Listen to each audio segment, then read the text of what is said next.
দিয়েছেন। প্রথম না, এদিন তিনি আরও কয়েকটি ভাষণ দিয়েছেন, কিন্তু এই প্রথম ভাষণটি নিয়ে কথা বলতে চাই যেটা তিনি সিলেটে দিয়েছেন।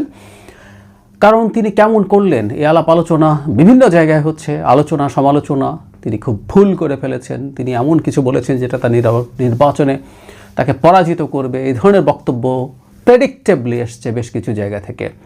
ইনফ্যাক্ট একই দিনে জামায়াতে ইসলামীর আমির জনাব শফিকুর রহমান বক্তব্য দিয়েছেন, নাহিদ ইসলাম দিয়েছেন, সবগুলো নিয়ে কথা বলবো। তবে এই ভিডিওতে আমি কথা বলতে চাই জনাব তারেক রহমানের যে ভাষণ সেটা নিয়ে। এই ধরনের বড় গ্যাদারিংয়ে ভাষণ তিনি আসলে দেশে ফিরে আসার পরই মূলত দিচ্ছেন। প্রথমটি দিয়েছিলেন তিনি দেশে ফেরার পর 300 ফিটে যে সমাবেশ হয়েছিল সেখানে, তারপর তিনি এ যাত্রা শুরু করলেন। আমি 300 ফিটে তিনি যে স্পিচ দিয়েছেন, আমি তার চাইতেও এটাকে অনেক বেশি এগিয়ে রাখবো। তাতে একটা জিনিস প্রমাণ হয় এই ধরনের বড় গ্যাদারিংয়ে কীভাবে পাবলিক স্পিকিং করতে হয়, সেই জায়গায় তিনি খুব দ্রুত উন্নতি করছেন। শুধুমাত্র কন্টেন্ট না, তার বডি ল্যাঙ্গুয়েজ, তার ভয়েসের মডুলেশন, ভয়েসের ইনফ্লেকশন, মানে তিনি যেখানে স্ট্রেস দিচ্ছেন, তার ইন্টোনেশন, এগুলো সব কিছু মিলেই কথা বলবো। তার আগে একটু কন্টেন্ট নিয়ে বলি। স্বাভাবিকভাবে যেটা হয় একটা নির্বাচনী ক্যাম্পেইনে একটা রাজনৈতিক দল কি করতে চায়, কি প্রতিশ্রুতি দিতে চায়, সেগুলো বলে প্রচুর।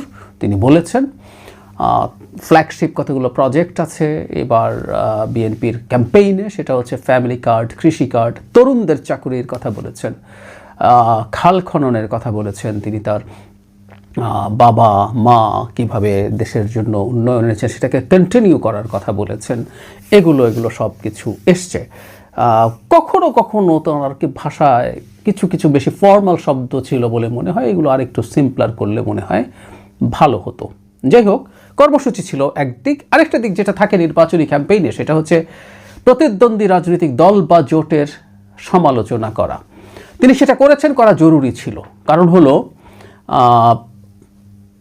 যার সাথে প্রতিদ্বন্দ্বিতা আছে তারা বিএনপির যে দুর্বল জায়গা আছে সেগুলোকে টার্গেট করে কথা বলছে।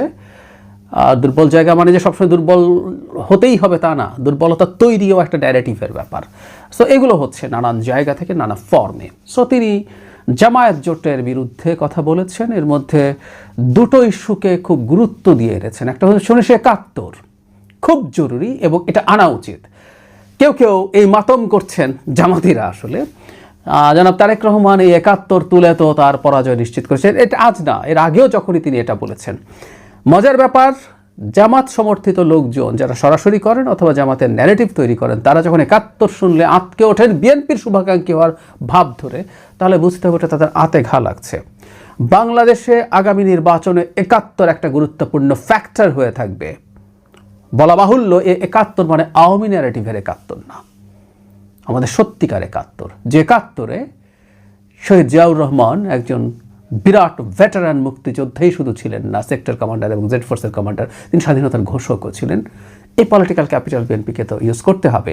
তার চাইতে উনি 71-কে এনেছেন মূলত, ওকে দেখেছেন, তাকে দেখেছেন, মানে বিএনপি দেখেছেন, আওয়ামী লীগ দেখেছেন, এবার জামাতকে দেখুন সেই জবাব দিতে গিয়ে যে 71-এ তোমাকে দেখা গেছে দেশ যখন সবচেয়ে ভয়ঙ্করতম ক্রান্তি লগ্নে আমাদের ইতিহাসে, তখন তারা কাদেরকে সহায়তার মাধ্যমে কি কি করেছেন সেগুলো বলেছেন। সো জামায়াত তোমাকে আমাদের দেখা আছে, এটাই ইনফ্যাক্ট উনি এনেছেন। আনতেই হবে, এই নির্বাচনে এটা একটা গুরুত্বপূর্ণ জায়গা হবে, তার ভাষণে এটা একটা গুরুত্বপূর্ণ জায়গা দখল করে রাখা জরুরি। আরেকটা খুব অভিনব কায়দায় তিনি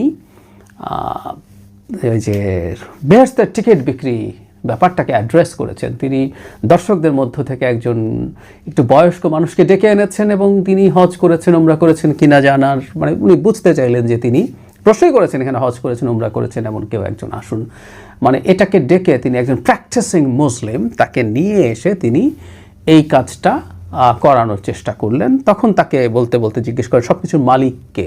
এই মালিক বলতে বলতে একটা জায়গায় এসে যে তাহলে কি বেহেশত দোজখ সব কিছুর মালিক হতো যদি আল্লাহ হয়, এই সার্টিফিকেট কে কেন কিভাবে দিতে পারে?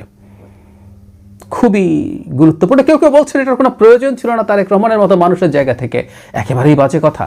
আমি গতকাল টকশোতে যাওয়ার পর দু একজনকে এভাবে বলতে শুনেছি যে এটা তো তাদের কোনো পলিসি লেভেলের কেউ বলেননি, টপ লেভেলে কেউ বলেননি, তাদের কোথাও রিটেন নাই, টপ কোনো নেতা বলেননি। কিন্তু আমি মনে করি তৃণমূলের এই কাজটা খুব সিরিয়াসলি হচ্ছে, বিশেষ করে নারীরা ঘরে ঘরে গিয়ে অন্য নারীদেরকে, যে জায়গায় সচেতনতা কম সেখানে এগুলো বলে বলে ভোট পাওয়ানোর চেষ্টা করছে এবং সেটা পাওয়ার সুযোগ তৈরিও হচ্ছে। সুতরাং এটার মাধ্যমে এই ইস্যুটাও বিএনপিকে, জনাব তারেক রহমানকে অ্যাড্রেস করা উচিত বলে আমি সত্যিই মনে করি। সুতরাং জামাতকেও তিনি টার্গেট করেছেন, সমালোচনা করেছেন। কেউ কেউ বলছেন এটা তো তিনি এতটা করেননি, এবার করলেন কেন, এটা করা ঠিক ছিল, জরুরি ছিল। আমি মনে করি অত্যন্ত শালীন ভাষায় তিনি এগুলো করেছেন। এমনকি আরও টাফার হওয়া যেত। বাংলাদেশের বা এই অঞ্চলের যে পলিটিক্যাল কালচার, তাতে যতটুকু টাফ হওয়া সম্ভব তিনি ততটুকু টাফও হননি। আমি মনে করি আরও টাফ হওয়ার জায়গা আছে। কিন্তু আমি আসলে এই ভাষণটার সবচেয়ে উল্লেখযোগ্য দিক হচ্ছে আদার কমিউনিকেশনস। কমিউনিকেশনে বলা হয় only 7% of the information conveyed হয় through the words and sentences. বাকি সব কিছু আসলে অন্য জিনিস।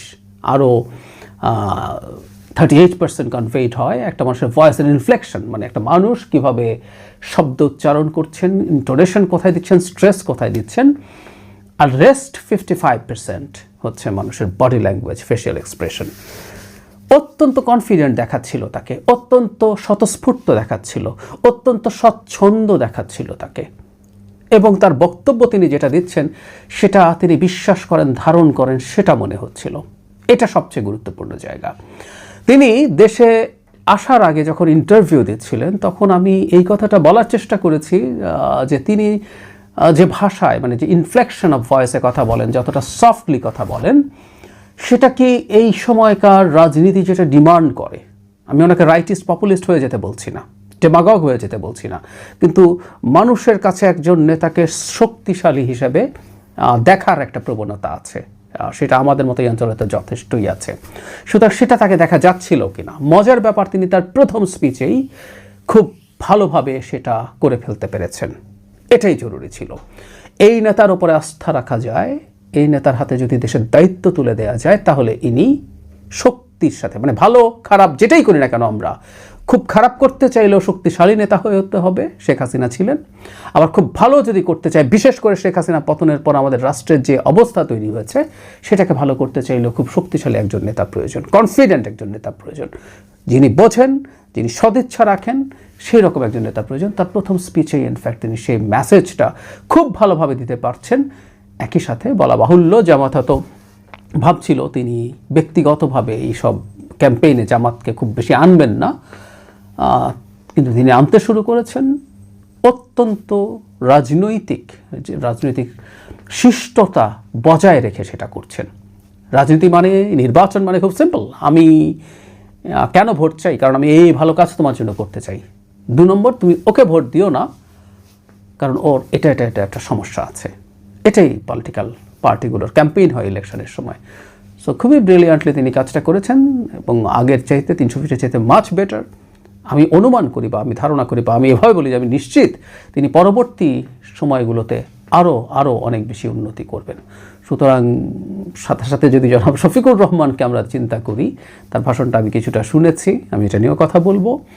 অত্যন্ত ম্লান, ম্রিয়মান একটা ভয়েস। স্বভাবজাতভাবেই যেটা হয়, সংসদ নির্বাচন কিন্তু এমপি নির্বাচন নয়, এটা আদতে প্রধানমন্ত্রীর নির্বাচন। সুতরাং জনাব শফিকের সাথে জনাব তারেক রহমানকে পাশাপাশি যদি রাখা হয়, বড় বিপর্যয়ের মতো সম্ভাবনা তো আছেই। এমনি তো আদার ইস্যুজ আছে। দিন যত যেতে থাকবে, জনাব শফিক আর জনাব তারেকের বক্তব্যের যে হিউজ ডিফারেন্স, সেটা একটা খুব বড়